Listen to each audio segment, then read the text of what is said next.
Math का ये question बहुत ही इंपॉर्टेंट है जो कि आपके एग्जाम में पूछे जा सकते हैं। क्वेश्चन है 6 सेंटीमीटर त्रिज्या वाले एक वृत्त के त्रिज्या खंड का क्षेत्रफल ज्ञात कीजिए जिसका कोण 60 डिग्री हो। देखो त्रिज्या खंड होता क्या है, पहले जो दिया गया ना क्वेश्चन में उसको लिख लो अकॉर्डिंग टू क्वेश्चन क्या दिया हुआ है सर हमारे पास। तो आर का मान, त्रिज्या में रेडियस आर का मान दिया हुआ कितना है तो 6 सेंटीमीटर। सर थीटा का मान दिया हुआ 60 डिग्री और कहा गया एरिया, एरिया का मतलब होता है क्षेत्रफल, इसका मान क्या करना है ज्ञात करना। ठीक है, तो ये देख लो ये एक वृत्त है, ये क्या है सर वृत्त है, ये केंद्र हो गया, मानते चलो कि ये जो है 6 सेंटीमीटर है और त्रिज्या खंड का मतलब हो गया ये देख लो हम जो त्रिज्या का टुकड़ा करते हैं ना इस वृत्त का, ये देख लो ये पूरा जो हमने कलई किया रंगा है इसी को कहते हैं त्रिज्या खंड। ठीक है, अगर इसको हम बाहर निकालेंगे तो त्रिभुज कैसे दिखेगा वो दिखा रहा हूं मैं आपको, वो भी देख लो। ये रहा त्रिज्या खंड, इसको हमने बाहर निकाल लिया तो ऐसे दिखेंगे कि नहीं दिखेंगे बताओ। इसका जो टुकड़ा रहेगा वो टुकड़ा हमारा ऐसे हो जाएगा। ठीक है, तो यही त्रिज्या खंड कहते हैं। देख लो हमने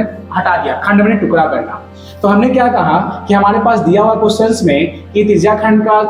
जो क्षेत्रफल ज्ञात कर रहा है तो आर का मान 6 सेंटीमीटर, थीटा का मान 60 डिग्री, एरिया अर्थात क्षेत्रफल ज्ञात करना। तो हमने एक छोटा सा फॉर्मूला है इसको याद रखिएगा कि त्रिज्या खंड का क्षेत्रफल बराबर फॉर्मूला होता है सर थीटा बटा 360 डिग्री इंटू 60 यहाँ लिख देते हैं 60 degree into pi r square. ये देखो सिंपल सा फॉर्मूला याद रखिएगा, त्रिज्या खंड का क्षेत्रफल बराबर थीटा बटा 360 इंटू पाई आर स्क्वायर। अब इस पे पुट आउट कर दो, थीटा का मान कितना है तो कहोगे सर 60 डिग्री है बटा 360 डिग्री हो गया इंटू पाई का मान याद रखिएगा 22 बटा 7 इंटू आर स्क्वायर का मतलब आर के गो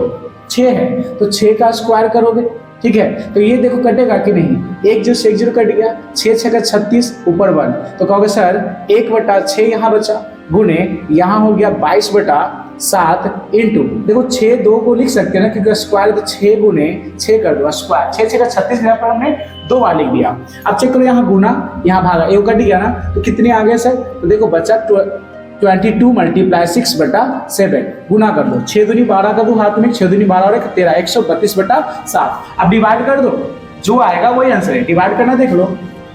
132 में डिवाइड करना है तो सर एक बार में 7 लगाओगे तो 6 बचेंगे 2 बचेगा ना 7 6 6 12 13 आगे बढ़ता है 7 8 56 7 9 63 7 8 56 तो 56 लगाओगे कैरी किया ये हो गया 6 और इसके बाद हम नहीं लगाएंगे तो पॉइंट लगेगा, तो पॉइंट लगा करके हम 0 लगाएंगे, फिर 7 8 56 लगाएंगे, फिर नीचे आ जाएगा 4 और जब हमने डेसिमल लगाया तो फिर से 0 लगा दिए और आएगा 7 5 35 अर्थात जो हमारा आंसर आ गया है वो आंसर है